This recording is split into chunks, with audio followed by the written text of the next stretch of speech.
Do you believe that the left hemisphere is masculine and that the right hemisphere is feminine?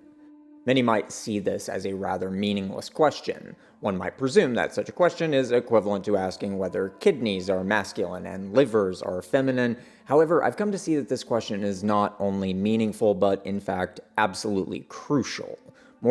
Within modern culture, we tend to associate both the left hemisphere and masculinity with highly procedural, abstract, mechanistic thinking. Conversely, we tend to associate the creativity, holism, and relational thinking of the right hemisphere with femininity. As such, it is very often suggested that men tend to be more left hemisphere dominant, while women tend to be more right hemisphere dominant. However, when we look more closely at these associations, we actually find that these ways of conceptualizing masculinity and femininity are far from universal and are, in fact, very recent historical developments. For most of human history, in fact, the right hemisphere characteristics of imaginative, holistic, and creative thought were generally considered to be masculine characteristics rather than feminine. For most of human history, the masculine archetype was understood to be oriented towards the free-flowing, creative, and exploratory impulses.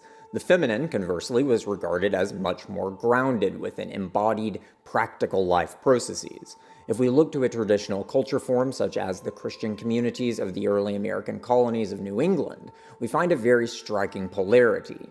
Reading theological works and conversing about theological issues was considered to be a purview of men.